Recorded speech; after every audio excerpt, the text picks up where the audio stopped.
ये वो मीडिया है जो कम्युनल मीडिया है, ये नेशनलिस्ट मीडिया नहीं है। तो मुझे भी 8 लाख 9 लाख व्यूज मिलते थे, काफी है। तो ये मैं कैसे मान लूं कि ये पत्रकारिता रिजेक्टेड है? मैं तो 30 मिनट तक बोलता हूँ, करेक्ट। अकेले खड़ा होकर बोलता हूँ। वो फालतू रिटायर्ड लोगों को भी नहीं लाता अपने कार्यक्रम में, तो लोग सुनते हैं। मीडिया को, देश के लोगों को समझना पड़ेगा कि ये सिर्फ लोकतंत्र का हत्यारा नहीं है, ये जनता का कातिल है। हर कोई भक्त का मजाक उड़ाता हुआ मिलेगा, मतलब जो बीजेपी का भक्त है, जो मोदी जी का भक्त है। पर मैं मोदी जी के भक्त की सेवा भी करता हूँ। जिस रवीश कुमार को ये गाली देते हैं, उसी रवीश कुमार से कह रहे हैं कि सर आप हमारे भर्ती परीक्षा के बारे में लिख दीजिए। लिबरल भी अब डर गए हैं बहुत सारे। अब वो सोचते हैं कि यूएपीए लगा देंगे, एनआईए लगा देंगे, कोर्ट में क्या होगा नहीं बोलेंगे। जनता के हिसाब से, बदलाव के हिसाब से देख रहे हैं, तो जनता को बीजेपी या कांग्रेस से पहले अब खुद से लड़ना है। जनता की लड़ाई जनता से, उसकी जनता होने से लड़ाई है। नियति ने मेरी ये सजा तय की है कि जो तुझ पे थूकेगा, जो तुझे मारेगा, मार देने की चाहत रखेगा, जो तुम्हारी माँ और बहनों की को गाली देगा, उसी की तुम्हें सेवा करनी है। ज़्यादा ब्यौरा क्या बताएं, बहुत तकलीफ, शारीरिक तकलीफ बहुत ज़्यादा हो गई है तरह तरह से। तो मुझे कभी लगता है कि ब्रेक ले लेना चाहिए, कभी छोड़ देना चाहिए, क्योंकि ये एक दिन आपके शरीर को ही खा जाएगा। 4 दिन के अंदर हवा बदल जाएगी।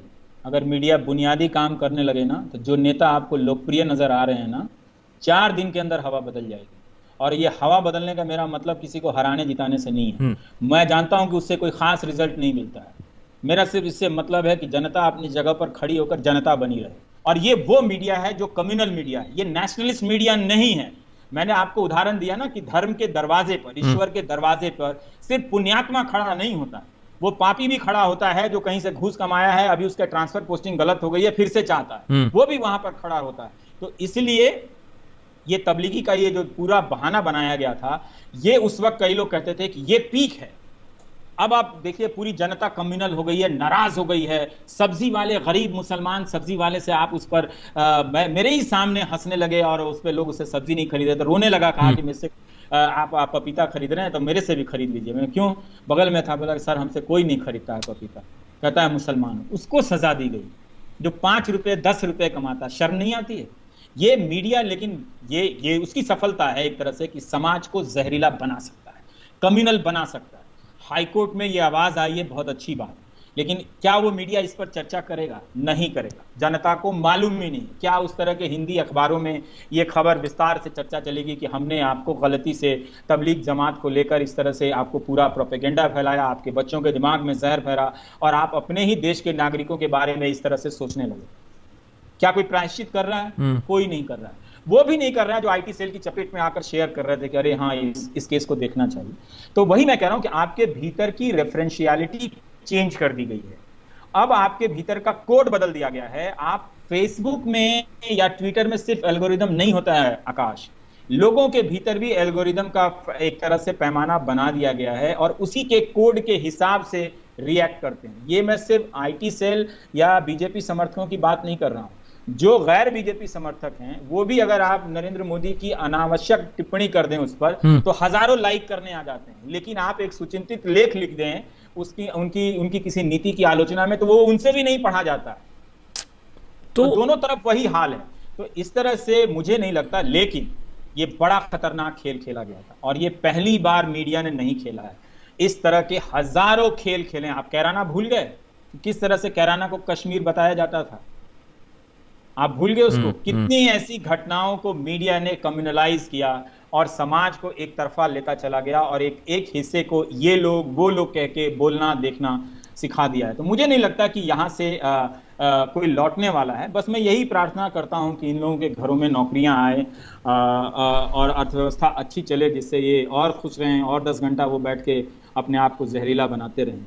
लेकिन हमने कहा अपने समय में, आपने भी कहा, लेकिन लोगों ने नहीं सुना। कोई बात।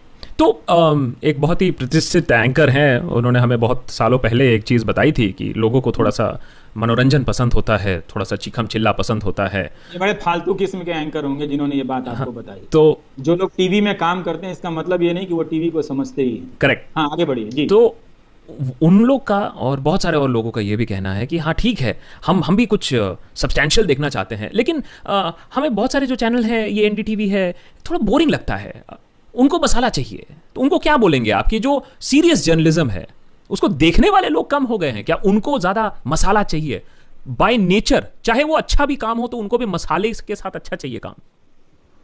ये भी एक धारणा शुरू से फैलाई गई दर्शकों के बारे में कि वो पत्रकारिता, गंभीर पत्रकारिता को नहीं देखना चाहते हैं। ये सही बात नहीं है।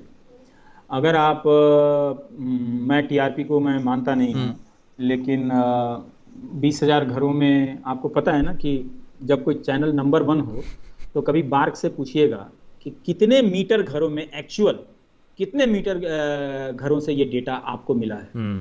आप मुझे ये मत बताइए कि 20,000 घरों में आपका सैंपल है, क्योंकि उस 20,000 घरों में आप 900 चैनल या 1000 चैनल का आप सैंपलिंग करते हैं उस 20,000 में से। तो मुझे बता दीजिए कि एक रिमोट टीआरपी से वो नंबर बना है 1 या 3 रिमोट टीआरपी से नंबर 1 बना है? बता सकता है कोई इस सवाल का जवाब? यही बेसिक सवाल है। जिस दिन ये सवाल आप पूछने लगेंगे तो हालत खराब हो जाएगी।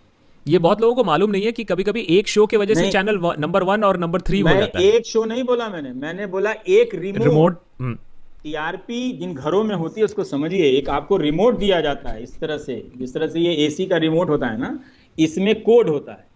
तो मुझे बता दे कि कितने 20,000 में से भी बता दे कि जो नंबर 1 आया है कितने ऐसे अलग अलग रिमोट से वो नंबर 1 हुआ। 20,000 का सैंपल है, मुझे यही बता दीजिए कि आपको 300 ऐसे रिमोट घरों ने, टीआरपी रिमोट घरों ने इसको देखा है तो ये नंबर 1 है 20,000 में से, फिर मैं मान लूंगा। पर मेरा अपना हंच है कि वो 1 या 2 रिमोट टीआरपी रिमोट घरों से वो नंबर 1 होता है या नंबर 2 होता है या 5 या 6। तो ये खेल है। तो इसलिए इस सैंपलिंग को की तुलना आप उस सैंपलिंग से नहीं कर सकते ना। जो कम से कम 50,000 60,000 अलग अलग लोगों से कांग्रेस, बीजेपी या नरेंद्र मोदी की लोकप्रियता के बारे में सवाल करते हैं। तो ये खेल है। और जरूर अगर मैं ये तभी स्वीकार करूंगा कि जब सेम प्लेटफॉर्म पे बाकी लोगों को भी देखा जाता हो, मेरा भी देखा जाता हो। पर ऐसा तो है नहीं। मैंने जब यूट्यूब में थोड़े दिनों के लिए देखना शुरू किया था तो मुझे भी 8 लाख 9 लाख व्यूज मिलते थे, काफी है। तो ये मैं कैसे मान लूं कि ये पत्रकारिता रिजेक्टेड है? मैं तो 30 मिनट तक बोलता हूँ, करेक्ट, अकेले खड़ा होकर बोलता हूँ। वो फालतू रिटायर्ड लोगों को भी नहीं लाता अपने कार्यक्रम में। तो लोग सुनते हैं और क्या, लोग याद रखते हैं, बहुत लोगों को याद है उसके बारे में। हाँ, उसका कोई राजनीतिक असर नहीं है तो मैं उसके लिए थोड़ी बनाता हूँ। मैं तो कहता हूँ कि 20 साल बाद समझ में आएगी, जब आपकी नौकरी चली जाएगी, बर्बाद हो जाएंगे, तब आप बैठ कर देखेंगे और क्या करेंगे। लेकिन जब आपसे मैंने ये इंटरव्यू सेटअप किया तो मुझे 5 साल पहले वाला इंटरव्यू याद आया जो मैंने आपके साथ स्क्रॉल में किया था। वो आपने एक बहुत ही स्टिंगिंग कमेंट मारा था और मैं जानना चाहूँगा उस पर आपका अभी अपडेट क्या है 5 साल बाद, जब बहुत ही सरप्राइज थे लोग और इसीलिए वो हेडलाइन भी बना था कि और रवीश ने गोदी मीडिया से पहले वो वाला स्लोगन बनाया था, वो था लेजी लिबरल्स का। और ये लेजी लिबरल्स कुछ करते नहीं हैं और लेजी लिबरल्स के साइलेंस की वजह से आपने मुझे बताया था कि आपने ट्विटर छोड़ा था। और ये उस 5 साल पहले की बात है और आप अभी भी उस बात पर कायम है कि आप ट्विटर पे वापस नहीं आए। तो ये लेजी लिबरल्स 5 सालों में क्या किया है इन्होंने? कोई चेंज आया है और या इन्हें क्या करना चाहिए? बहुत सारे लोगों में ये बदलाव आया है। उन्होंने अपने आप को रिजॉल्व किया है कि ये लड़ाई कांग्रेस बीजेपी के बियॉन्ड है, इंस्टीट्यूशंस को सोसाइटी के भीतर रिस्टोर करना है। और उन्होंने वो अब उतने लेजी नहीं हैं, पर लेजी लिबरल्स अभी भी हैं और मौका परस्त लिबरल्स अभी भी हैं, क्योंकि अभी भी वो आर्थिक नीतियों पर उन बड़े टाइकून टाइप के लोगों की आलोचना नहीं करते हैं। वो बचे रहते हैं। वो छोड़ के, तो भाई वो छोड़ के कांग्रेस और बीजेपी में क्या अंतर है आप बताइए? मैंने बच के चलना, ठीक। हाँ, बच के चलना। नहीं, वो आपने बिल्कुल तो सही कहा कि कुछ मैंने बहुत कुछ रोक के कुछ कहना। हाँ, तो वो चीज अभी भी है। तो उसमें ये लड़ाई है और मैंने वही कहा कि इतनी आसानी से आप इसे हासिल नहीं कर सकते। विपक्ष को हमेशा जनता से दूर कर दिया गया। उसी तरह से लिबरल भी अब डर गए हैं बहुत सारे। अब वो सोचते हैं कि यूएपीए लगा देंगे, एनआईए लगा देंगे, कोर्ट में क्या होगा नहीं बोलेंगे। मुझे लगता है कि इसी संदर्भ में प्रशांत भूषण का कहना बहुत इंपॉर्टेंट है कि आपको जेल भेजना, जेल भेज दीजिए, है ना। हम वकील हैं, हम अपने जमानत के लिए लड़ेंगे ना उसके लिए लड़ेंगे। ये एक महत्वपूर्ण बात है कि ठीक है, अगर आपकी यही सबसे बड़ी बात है कि आप सबको जेल भेज दें कि हम आपके दोस्त हैं, आप मेरे दोस्त हैं, और दोस्त अब एक दूसरे से बात नहीं कर रहे हैं। जिसको एनआईए बुलाकर पूछ ले रही है, लोग उससे बात नहीं कर रहा है, दोस्त भी उससे दूरी बना ले रहे हैं डर के मारे। तो एक ऐसा समाज बना रहा है, इससे क्या किसी को फायदा होने वाला है? इससे सबसे ज्यादा जो नुकसान है ना, वो लिबरल को तो हो ही रहा है, वो राइट विंगर को हो रहा है जो उस पॉलिटिकल पार्टी को सपोर्ट कर रहे हैं। वो अपनी बात को नहीं कह पा रहे। वो भी मेरे पास आते हैं, कहते हैं रवि जी आप बोल दीजिए, हम लोगों में हिम्मत नहीं है, नहीं तो लोग हमें भी गाली देने लगे, कहेंगे कि तुम कब भक्त से अभक्त बन गए। मैंने कहा भाई आप भक्त बने रहिए, मैं कह रहा हूँ कि आप रहिए मोदी जी के सपोर्टर, लेकिन आप कहिए कि हमने वोट इसलिए दिया था कि हम कॉन्ट्रैक्ट पर नौकरी ना करें। आप हमारी नौकरियों के बारे में आप क्या सोचते हैं उसके बारे में बताएं, तो अब वो चीजें तो अब बहस होगी नहीं।